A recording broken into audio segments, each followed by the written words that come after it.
तो गुरु ने कहा, बेटा कहीं इधर उधर मत देखना, सीधे जमुना जी के किनारे चले जाना। तो मथुरा भगवान की क्रीड़ा स्थली, भगवान का नित्य धाम श्री यमुना का किनारा। और जैसे गुरु से मंत्र मिला, ध्रुव जी की जो रही सही बिखरी चेतना थी वो भी मंत्र का स्पर्श पाते ही सिमट गई। बड़े गंभीर भाव से ध्रुव जी ने भजन में प्रवेश किया, भजन करना आरंभ किया। सप्तऋषि आए श्री ध्रुव जी के पास में। उन्होंने भी कहा कि तुमको नहीं लगता कि तुमने अनुचित निर्णय ले लिया है? इतनी शीघ्र तुमको भजन करने की क्या आवश्यकता थी? अरे माँ ने थोड़ा अपमान ही तो किया था। ध्रुव जी ने सब सुनकर कहा, बोले प्रभु अब तो आ गया, अब तो मैंने निर्णय ले लिया, अब तो स्वयं को वचन दे दिया। क्षत्रिय बालक हूं, प्राण तज सकता हूं पर वचन नहीं तज सकता। मैं अपने प्राण दे सकता हूं पर वचन को मिथ्या जाने नहीं दे सकता। तो अब तो आप बस केवल इतनी कृपा करिए, मुझे आशीर्वाद दीजिए कि मैं जिस कार्य के लिए निकला हूं उस कार्य में सफल हो जाऊं। सप्तऋषि प्रसन्न हो गए ध्रुव की निष्ठा देखकर और कहा, बेटा तुम्हारी माँ ने बिल्कुल तुम्हें ठीक मार्ग बताया है, इससे श्रेष्ठ कोई मार्ग नहीं है। और इस मार्ग पर चलकर जहां पहुंचा जाता है उससे श्रेष्ठ कोई उपलब्धि नहीं है, उससे श्रेष्ठ कोई स्थान नहीं है। प्रकृति तुम पर प्रसन्न हो, गुरुजन तुम पर अनुग्रह करें, देवता तुम्हारे अनुकूल रहें, विधाता तुम पर रीझ जाए और इन सब के कृपा प्रसाद के परिणाम स्वरूप तुम्हें इसी जन्म में भगवत प्राप्ति हो, ऐसा आशीर्वाद देकर सप्तऋषि जाते हैं। और यहां मैं ये निवेदन करना चाहूंगा, जब आपका उद्देश्य शुभ होता है, जब आपकी वृत्ति भगवान की ओर देखती है, प्रसन्न होती है प्रकृति, जहां तहां से आपको प्रसन्नता मिलती है, जहां तहां से आपको आशीर्वाद मिलते हैं। देवराज इंद्र चिंतित, बहुत अधिक संपदा, विवेक हर लेती है आपका। ये भी विवेक नहीं रहा कि अरे बालक है, भगवान की आराधना कर रहा है, मुझे क्या भय। पर देवराज इंद्र को अपनी चिंता। ध्रुव को तपस्या से विरत करने का प्रयास करने लगे देवराज। सबसे पहले अग्निदेव को भेजा, वरुण देव को भेजा, वायुदेव को भेजा, और जितना प्रयास देवता कर सकते थे उतना प्रयास उन्होंने किया। और जब मैं कह रहा हूं आपसे और मेरे मन में मेरी भावना में एक चित्र उभर कर सामने आ रहा है ध्रुव का, कैसी परिस्थिति रही होगी। घनघोर वन, 5 वर्ष का नन्हा सा बालक, और बड़े बड़े देवता उसे तपस्या से विरत करने का प्रयास कर रहे हैं। तो मुझे तो भाई एक ही बात याद आ रही है कि गुरु मेहरबान तो चेला पहलवान। गुरु कृपा है उस पर, गुरु उस पर प्रसन्न है। नारद जी ने संकेत देकर भेजा, बेटा अपना आसन स्थिर रखना, यहां वहां न देखना। तो बड़े बड़े देवताओं ने आकर उत्पात किए, पर गुरु का आशीर्वाद था, ध्रुव ने अपना आसन नहीं छोड़ा, मन की स्थिरता नहीं छोड़ी। और जब किसी देवता से कार्य नहीं सधा देवराज का, और उधर ध्रुव का तप बढ़ता चला जा रहा है, धीरे धीरे उठ गई ध्रुव की चेतना देह के धरातल से, देहाध्यास समाप्त होने लगा। पहले 3 दिन छोड़कर आहार करते थे कंदमूल का, फिर 6 दिन छोड़कर आहार करने लगे, फिर 9 दिन छोड़कर आहार करने लगे, और फिर तो एक ऐसा समय आया जब 12 दिनों के अंतराल पर जब प्राणवायु पर पूर्ण रूपेण अधिकार हो गया, यम नियम आसन प्राणायाम प्रत्याहार धारणा ध्यान समाधि, जब योग के अष्टांग सध गए ध्रुव को और प्राणवायु पर एक अधिकार हो गया ध्रुव का, समष्टि से प्राणों का एकत्व हो गया ध्रुव के, तो 12 दिनों के पश्चात केवल वायु का थोड़ा सा आहार करता है वो नन्हा सा बालक। और जब इस बालक की साधना का दर्शन करता हूं मैं, तो सिर बड़ी श्रद्धा से झुक जाता है बालक के चरणों में भी और बालक के गुरु के चरणों में भी, जिसने बांध दी उस नन्हे से बालक की चंचल चेतना किसके साथ? ओम नमो भगवते वासुदेवा। और कहीं नाम की महिमा भी प्रतिष्ठित करती हुई प्रतीत होती है ये कथा। बालक कैसा है? स्वभाव से चंचल, छोटा नन्हा और स्वभाव से चंचल, जिसमें धीरता गंभीरता नहीं होती, आपको मुझे अपेक्षा भी नहीं करनी चाहिए। तो जब वो भयंकर ध्वनि होती कि बड़े बड़े वीर योद्धा निस्तेज हो जाएं जिस ध्वनि के सामने, वो बालक अडिग रहा क्या करते ध्रुव जी? कथा कहती है कि जब जब ऐसा ऐसा कोई स्वर होता, ऐसी कोई भयंकर ध्वनि होती, ऐसी कोई प्रतिकूल परिस्थिति आती, तो बड़े उच्च स्वर से पहले जप करते थे ध्रुव, और जब ऐसी कोई परिस्थिति आती तो ध्रुव कीर्तन करने लगते। ओम नमो भगवते वासुदेवा, हरि ओम नमो भगवते वासुदेवाय, ओम नमो भगवते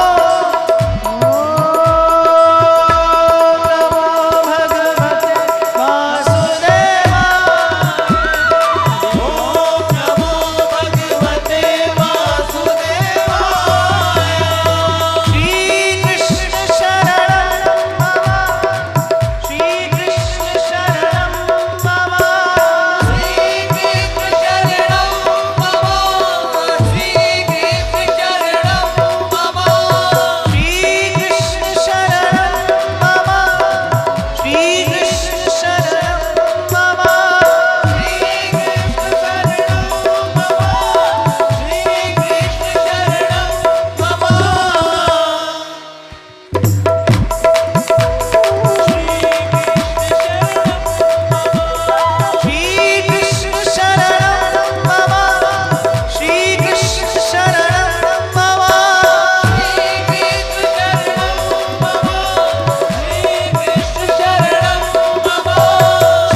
मुकुट भुगत जुगत तेरी सेवा, जित तू आप करावे, ताहाँ बैकुंठ जहाँ कीर्तन तेरा, आपे श्रद्धा ल्यावे, आपे श्रद्धा ल्यावे। श्री चैतन्य महाप्रभु कह रहे हैं, भव महादावाग्नि निर्वापणम श्रेय कैरव चंद्रिका वितरणम विद्यावधू जीवनम आनंदांबुदि वर्धनम प्रतिपदम पूर्णामृतास्वादनम सर्वात्म स्नपनम परम विजयते श्री कृष्ण संकीर्तनम। कभी प्रयोग करके देखना, कभी स्मरण में जप में मन न लगता हो तो उस समय उपांशु जप करना चाहिए। उपांशु जप अर्थात जब आपके ओंठ हिलते हों, और उस समय भी यदि मन स्थिर न हो तो फिर भगवान के नाम का अनुकीर्तन करना चाहिए। साधना सफल हो रही थी, क्या लक्षण प्रकट हुए? ध्रुव के हृदय में आनंद बढ़ रहा है, प्रकृति उत्सव मनाने लगी ध्रुव की उपलब्धि का। अगाध आनंद रोम रोम से झर रहा था, सत्यचित्त आनंद उस बालक के। शरीर क्षीण, अतुलित तप, और उस अतुलित तप का अमित तेज, दसों दिशाएं ध्रुव के तेज से आलोकित। और जैसे ही ध्रुव जी ने प्राणवायु रोकी, सारी सृष्टि के प्राणी, उनकी श्वास रुक गई। देवता निस्तेज बेहाल, समग्र अस्तित्व में गुंजायमान एक ही शब्द, गोविंद जय जय गोपाल जय जय, गोविंद जय जय गोपाल जय जय, गोविंद जय जय गोपाल जय जय, गोविंद जय जय गोपाल जय जय, गोविंद जय जय गोपाल जय जय, गोविंद जय जय गोपाल जय जय, गोविंद जय जय गोपाल जय जय, गोविंद जय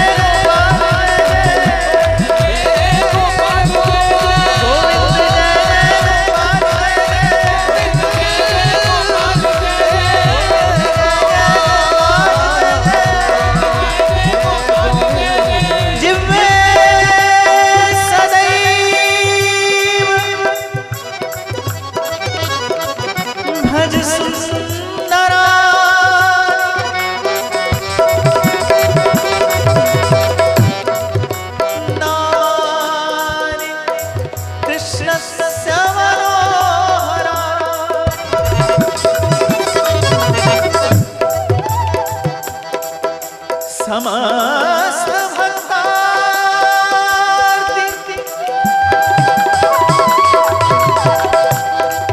विनाशना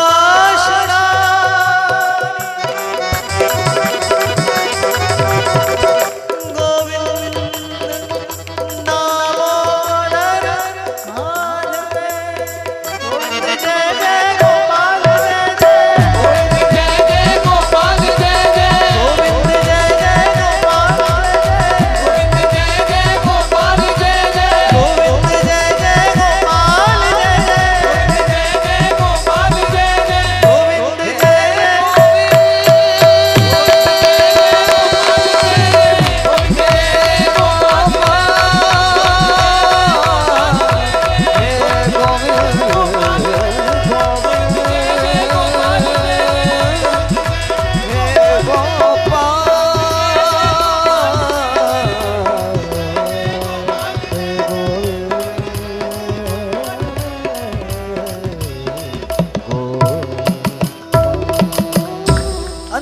देवताओं ने मेनका को भेजा।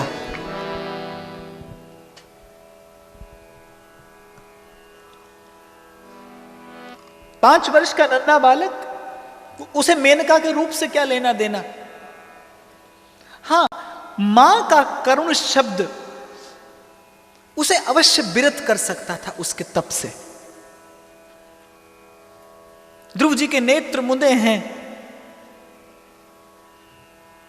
श्वास नहीं चल रही, श्वास पर नियंत्रण, जीत लिया प्राणवायु को, आकुल व्याकुल सृष्टि। मेनका आई, माता के स्वर में कहती है कि पुत्र चल लौट चल, मैं तेरे बिना बड़ा कष्ट पा रही हूं, मुझे बड़ा कष्ट है, मैं तेरी चिंता में आकुल व्याकुल, मेरे प्राण व्याकुल हो रहे हैं तेरे बिना, ये हिंसक पशु तेरे प्राण ले लेंगे, त्रुटि हो गई मुझसे, भूल हो गई मुझसे, जो तुझे मैंने इस कठोर मार्ग पर डाल दिया, तू मेरा फूल सा सुकुमार बालक। बड़ा करुण स्वर मेनका का। पर तत्तिवाऊ न लग गई पार ब्रह्म सरना।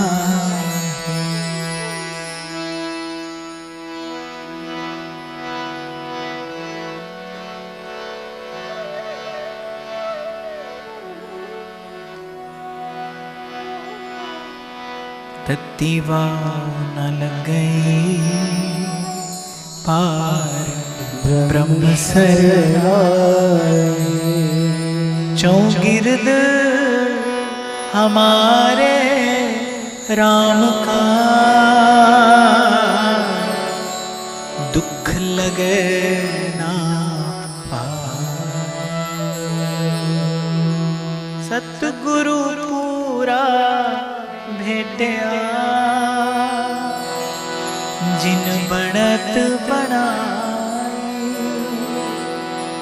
राम नाम औखद दिया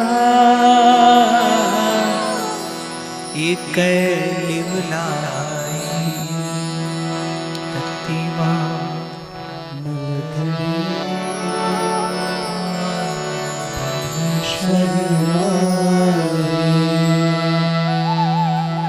पर एक नहीं चली मेनका की।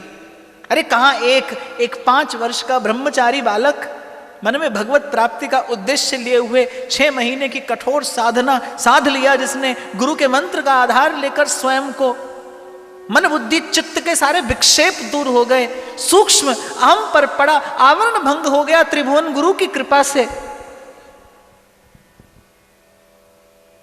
और कहा उस क्षण भंगुर रूप की पुतली का वो मेनका। अब देवराज इंद्र के पास पहुंचे। देवर्षि नारद, अपने शिष्य की चिंता हुई और देवराज इंद्र से कहा कि ये क्या मूर्खता कर रहे हो देवराज, अपना स्थान अपना सिंहासन बचाने के लिए ऐसा घोर पाप, ऐसा घोर अनर्थ, इस कर्म का बीज पड़ेगा, क्या फल आएगा जानते हो? क्या प्रभु के कोप का सामना कर सकोगे? तो फिर क्या करूं देवर्षि, मेरा सिंहासन डोलता है, मैं अपने सिंहासन पर बैठ नहीं पाता। रोक लिया इसने समष्टि की वायु के साथ अपने प्राणों का एकात्म स्थापित करके रोक लिया इसने श्वास वायु को। हम सबकी श्वास रुकी जा रही है, श्वास लेना दूभर हो गया हमें। इसके तप का तेज दुस्साह है, असह्य है हमारे लिए। फिर बताइए करूं तो क्या करूं? तो नारद जी ने कहा कि भगवान की शरण में जाओ। नारद जी तो चाहते थे कि देवराज इंद्र जाएं, प्रभु से कहें कि प्रभु किसी भी प्रकार से इसे तप से हटाइए, और प्रभु को जाना पड़े। अब सीधे सीधे प्रभु इसलिए नहीं जा रहे होंगे शायद कि भाई अभी तो 6 महीना हुए, अगर हम चले गए तो जब हमें कहेंगे कि हमको 6 जन्म हुए, हमारी ओर तो देखा नहीं, और ये बालक 6 महीना से लगाए भजन में और आप दौड़कर चले गए, तो हम पर पक्षपात का आरोप लगेगा। तो देवर्षि नारद ने बड़ी सुंदर व्यवस्था कर दी। देवराज इंद्र ने कहा आप आगे आगे चलिए, और वैसे भी विषय और विलास में पड़े देवताओं को बैकुंठ का रास्ता मिले भी तो कैसे मिले, बहुत सुख का अभ्यास हो जाए फिर भजन का मार्ग नहीं मिलता।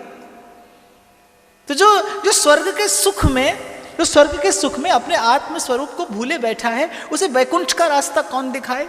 देवराज इंद्र ने प्रार्थना की, प्रभु आप हमारे आगे आगे चलिए।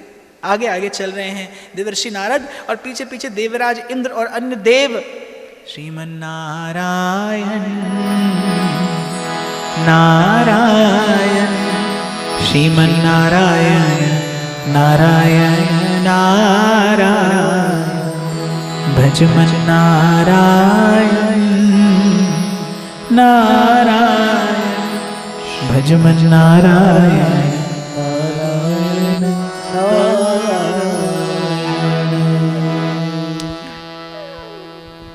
पहुंच गए वैकुंठ धाम। नारद जी के पीछे पीछे सब देव जाकर प्रभु से प्रार्थना की कि प्रभु ये बालक, इससे पहले देवराज कुछ कहते, भगवान ने मुस्कुराकर कहा मैं जानता हूं देवराज क्या कहने के लिए आए हो, पर सुनो, न तो ये बालक इंद्र बनना चाहता है और न उसे सूर्य होने की अभिलाषा है। वो तो केवल मेरे विशुद्ध के चरणारविंद के प्रेम में बंधा मेरे चरण कमलों का मकरंद पान करने हेतु भ्रमर होना चाहता है। आपको चिंता करने की कोई आवश्यकता नहीं। पर प्रभु आपके चरणों में आना विवशता हो गई थी, उसके तप का तेज अब हम लोग सहन नहीं कर पा रहे, दुसह्य हो गया है उसका तेज। श्वास प्रश्वास की गति पर उसने नियंत्रण पा लिया है, समष्टि वायु के साथ एक हो गया है। वो बड़ी अद्भुत सी स्थिति उसने तप के तेज से प्राप्त कर ली है।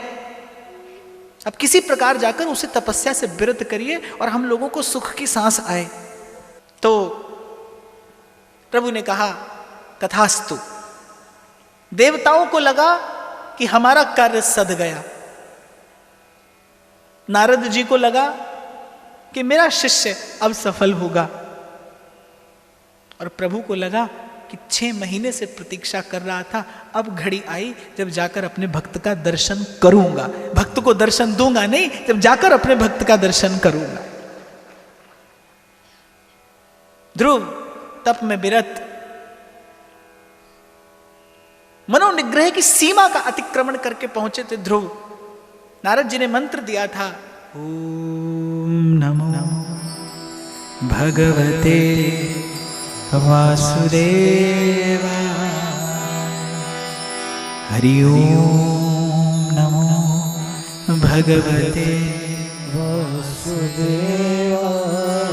द्वादशाक्षर मंत्र के प्रभाव से इस विषय पर आगे कई बार चर्चा हुई कि नाम जपते जपते जब आप निष्काम होकर नाम जप करते हैं तो फिर नामी का स्वरूप आपके भीतर प्रकट होने लगता है। बिल्कुल ठीक यही ध्रुव जी के साथ घटा।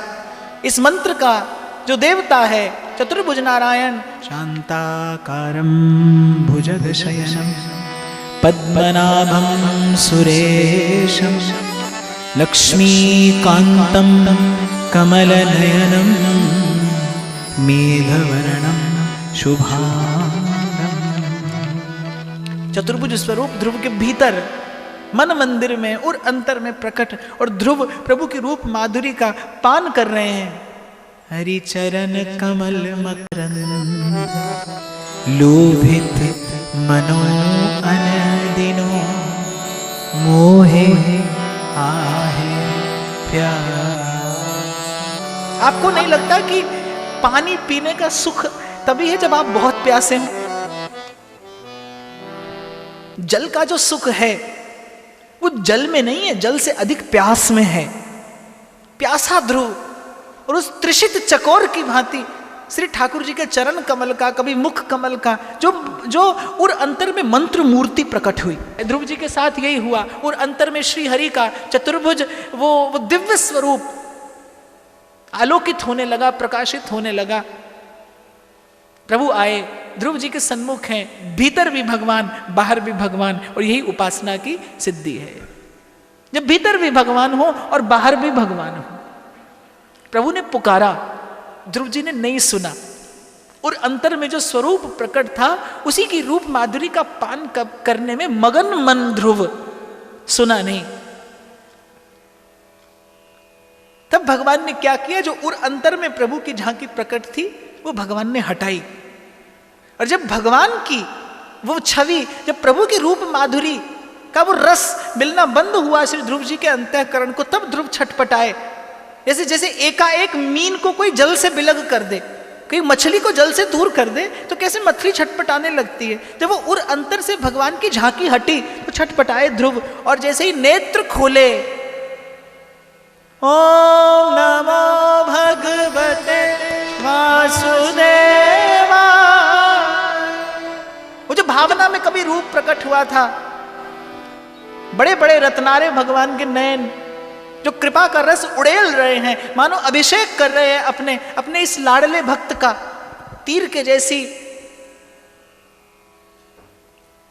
भगवान की वो मन प्राणों को बेध जाने वाली पर अत्यंत करुणापूर्ण दृष्टि, कमान के जैसी भौह, कस्तूरी तिलकम ललाट पटले वक्षस्थले कौस्तुभम, दिव्य मूर्ति भगवान की।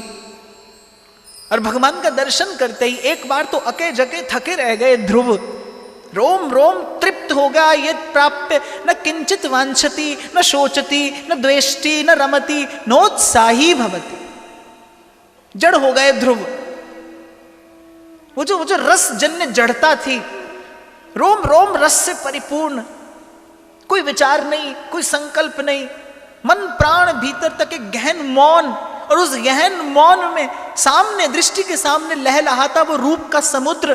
क्या कहते, ध्रुव जी के मन में बड़ी इच्छा हुई कि किसी प्रकार भगवान की स्तुति करूं, पर क्या मुख ले विनती करूं। जो मन वाणी से परे है, वाणी कैसे उसका स्पर्श करे। रस भीतर समा नहीं रहा, बाहर आना चाहता है, और बाहर आने के लिए शब्दों की आवश्यकता है, वाणी की आवश्यकता है। भीतर समा नहीं रहा, बाहर आ नहीं रहा, प्रेम के भार से दबने लगे ध्रुव। भगवान ने भक्त के हृदय की, मन की कामना जानी, और श्रीमन नारायण ने अपना वो ज्ञान स्वरूप शंख ध्रुव जी के कपोल से स्पर्श कराया। और जैसे ही भगवान ने ध्रुव जी के कपोल से अपना शंख स्पर्श कराया, पराविद्या ध्रुव जी को प्राप्त हुई। और बड़ी सुंदर स्तुति ध्रुव जी करते हैं। श्रीमद् भागवत में ध्रुव स्तुति बड़ी सुंदर स्तुति है। अब उस पर तो कभी विस्तार से चर्चा अपेक्षित है, पर आप और मैं भाव से ध्रुव जी को भगवान का दर्शन हुआ है। आप और मैं भी भाव के नेत्रों से प्रभु के उस दिव्य स्वरूप का दर्शन करते करते और कहेंगे, ओम नमो भगवते वासुदेवा, हरि ओम नमो भगवते वासुदेवा, नमो भगवते वासुदेवा, ओम नमो भगवते वासुदेवा।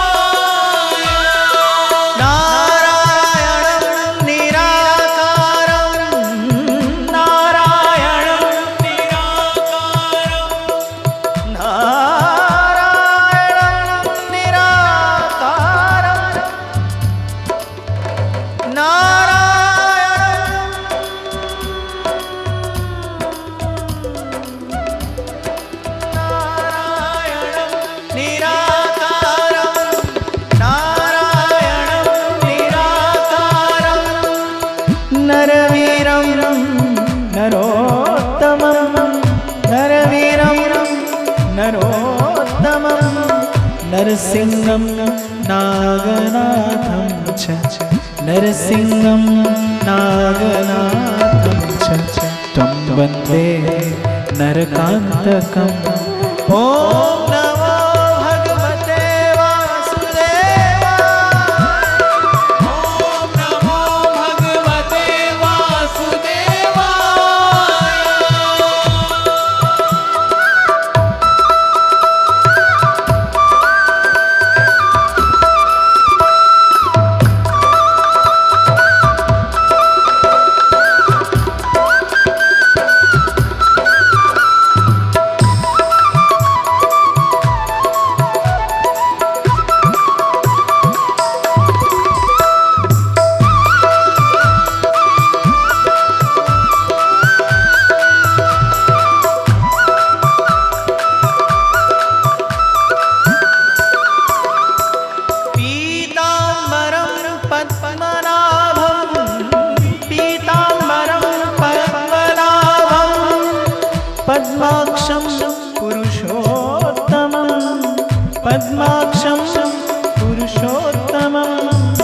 पवित्रं परमानन्दं, पवित्रं परमानन्दं, त्वं वन्दे परमेश्वरम्।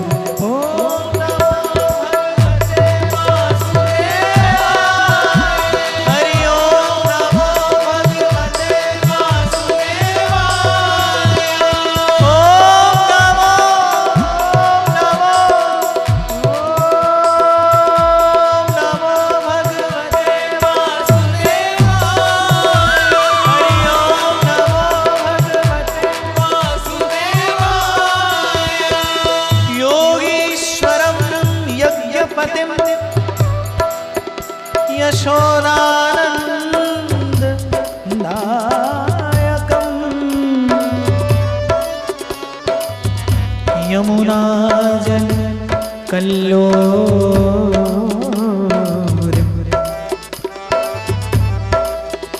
यमुना जल कल्लोल, तुम वंदे यदुनायकम्।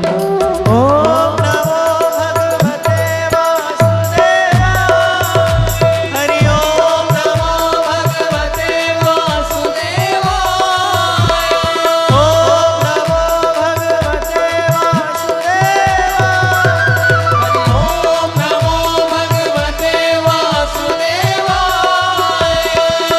चतुर्भुजं चिदानन्दं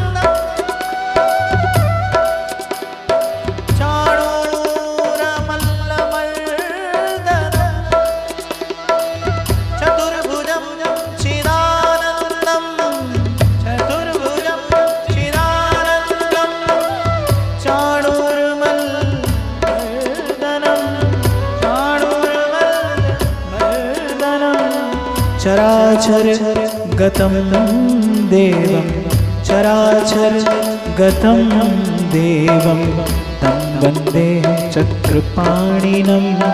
ओम नमो भगवते वासुदेवाय, ओम नमो भगवते वासुदेवाय, ओम नमो भगवते वासुदेवाय, ओम नमो भगवते वासुदेवाय। राघवं रामचन्द्रं च, राघवं रामचन्द्रं च, रावणार्य रमापतिं, रावणार्य रमापतिं, राजीवलोचनं रामं, राजीवलोचनं रामं, तं वन्दे रघुनायकं, तं वन्दे रघुनायकम्। ओम नमो भगवते वासुदेवाय, ओम नमो भगवते वासुदेवाय, ओम नमो भगवते वासुदेवाय, ओम नमो भगवते वासुदेवाय।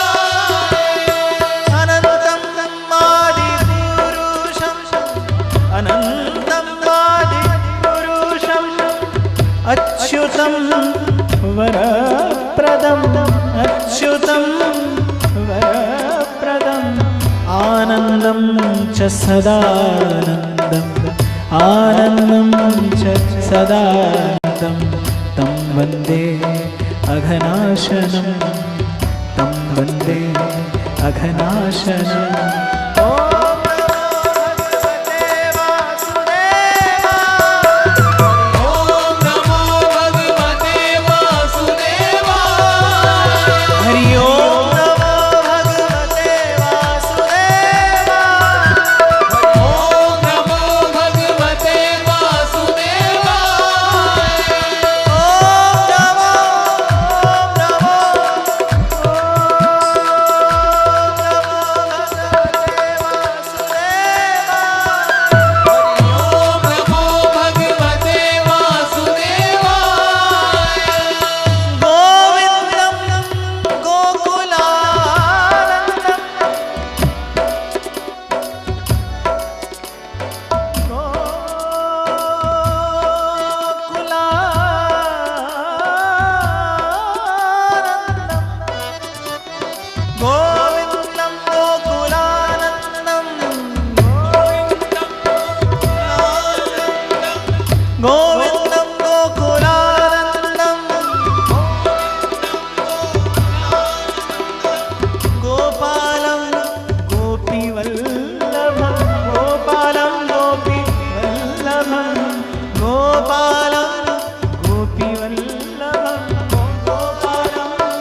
गोवर्धनोद्धरं धीरं गोवर्धनोद्धरं धीरं तं वन्दे राधिका प्रियं तं वन्दे राधिका प्रियम्।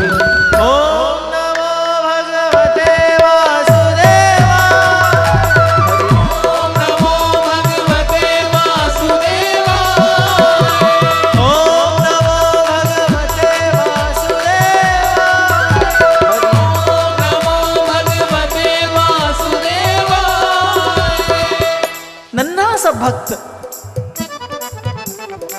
अत्यंत पवित्र, अत्यंत निर्मल, जिसकी भावना और ऐसी सुंदर स्तुति भगवान की करता है। कैसा आनंद प्रभु के हृदय को हुआ कि भगवान ने कहा दीर्घ काल तक इस सृष्टि का, इस राज्य का उपभोग करके मेरे धाम में आना। ध्रुव जी का मन उदास हो गया कि हाँ प्रभु, मैंने कामना से आपका भजन किया, मैं राज सुख की कामना से, उस सिंहासन पर बैठने की कामना से आपके चरण कमलों को भजने निकला था। उर कछु प्रथम वासना रही, पर प्रभु पद प्रीति सरित सो बही। आप जब तक आपको नहीं देखा था तब तक हो सकता है मन में कामना का लेश रहा हो, पर अब किससे नजर मिलाऊं तुम्हें देखने के बाद? प्रभु अब मेरे मन में कोई कामना नहीं है। भगवान ने कहा तुम्हारे मन में कामना नहीं है, पर मैं तुम्हें देना चाहता हूं।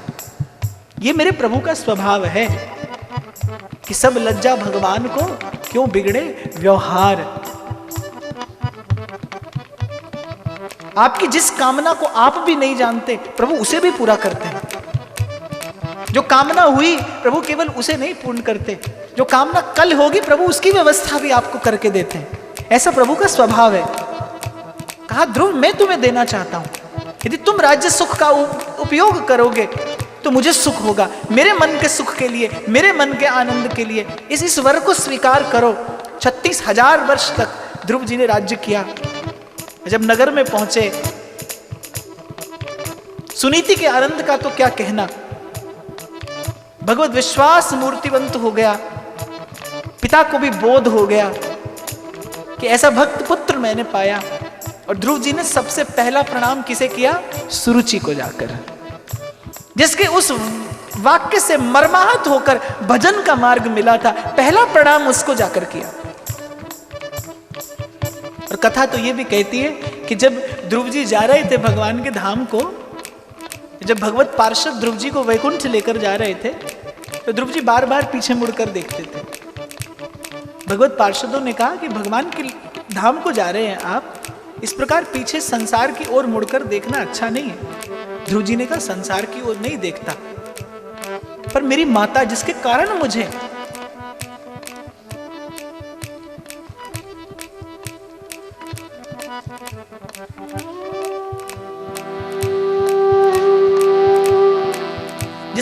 भजन किया, जिसकी प्रेरणा और आशीर्वाद पाकर भजन के पथ पर आगे बढ़ा, उस मां की ओर देखता हूं। तो भगवत पार्षदों ने कहा मां को देखना है तो पीछे नहीं आगे देखिए, वो आपसे पहले भगवान के धाम को जा रही है, क्योंकि उसने भजन करने की प्रेरणा दी है आपको। आपके पहुंचने से पहले वो प्रभु के धाम को जाएगी, वो प्रभु के धाम में पहुंचेगी। आप उनकी ओर से निश्चिंत रहें। तो भजन करने वाला वो तो बड़भागी है ही, भजन की प्रेरणा देने वाला उससे भी बड़ा बड़भागी है। भूरिदा जना श्रीमद् भागवत कहती है। तो आप तो भजन करना ही, और भजन करके जीवन में प्रतिष्ठित कर सके आप कुछ दिव्य गुण, जिससे आकर्षित होकर, जिससे प्रेरित होकर कोई भजन के मार्ग पर चल सके। हो सके तो स्वयं के जीवन को प्रेरणा बनाने का भी प्रयास करना, कि आप किसी के अंधियारे मार्ग में एक दीपक बनकर जल सकें। इसी प्रार्थना के साथ, इसी शुभ कामना के साथ, ये अत्यंत सुंदर, मन को भक्ति भाव से भर देने वाला अत्यंत पवित्र चरित्र व्यासपीठ की सन्निधि से प्रसाद स्वरूप आपको मुझे प्राप्त हुआ। आचार्य चरण कमलों में निवेदन करते हुए और श्री युगल सरकार की कृपा कटाक्ष का स्मरण करते हुए, महाराज श्री के चरणों में प्रणाम करते हुए आप सबके हृदयस्थ प्रेम प्रभु को प्रणाम करता हूं। और इस विश्राम के इस क्षण में आप सबकी साक्षी में महाराज श्री भी बैठे हैं, आचार्य प्रभु का भी सानिध्य है। एक प्रणाम मैं भी यहां से अपनी माता के चरणों में निवेदन करता हूं। उनको आना था, किसी कारण से नहीं आना हुआ, पर मैं यहीं से एक मानसिक प्रणाम उनके चरणों में भी निवेदन करता हूं, क्योंकि चलना सीखा तो उंगली पकड़कर मंदिर का रास्ता उसने दिखाया। कुछ कहना सीखा तो इनका गुण गाने का संकल्प भी उसी मां का था। और करना सीखा तो इन संतों की सेवा करना भी उसी मां ने सिखाया। तो मेरे हृदय से माता पिता का ऋण, गुरुजनों का ऋण कभी चुकाया नहीं जा सकता और चुकाना भी नहीं चाहिए। उनका ऋणी ही बने रहना अच्छा है, पर फिर भी कृतज्ञता का एक भाव अवश्य मैं भी व्यासपीठ से संतों की सन्निधि में अपनी मां के चरणों में निवेदन करता हूं। और साधक होने के नाते उनके लिए शुभ कामना भी करता हूं कि मनुष्य जीवन का फल भगवत चरणारविंद की प्राप्ति, भगवत भजन उनके जीवन में हो। और आप सबको भी शुभकामना देता हूं और आप सबसे शुभकामना चाहता भी हूं कि आपके मेरे जीवन में यही पवित्र क्षण, यही व्यासपीठ की सन्निधि, इन संतों का संग, इनकी सेवा और प्रभु के प्यारे भक्तों का ये चरित्र चिंतन इसी प्रकार से बना रहे। प्रभु के चरण कमलों का स्मरण करते हुए हरि शरणम श्री हरि शरणम श्री हरि शरणम श्री हरि शरणम श्री हरि शरणम श्री हरि शरणम श्री हरि शरणम श्री हरि शरणम श्री हरि शरणम श्री हरि शरणम श्री हरि शरणम श्री हरि शरणम श्री हरि शरणम श्री हरि शरणम श्री हरि शरणम श्री हरि शरणम श्री हरि शरणम श्री हरि शरणम श्री हरि शरणम श्री हरि शरणम रसीली मनमोहन की में जय जय श्री अगोचर नित बिहार दर्शन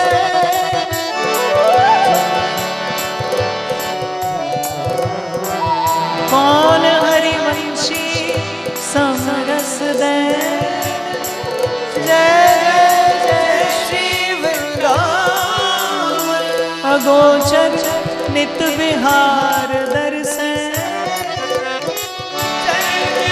जय श्री वृंदावन सलोनी पायो निकुंजन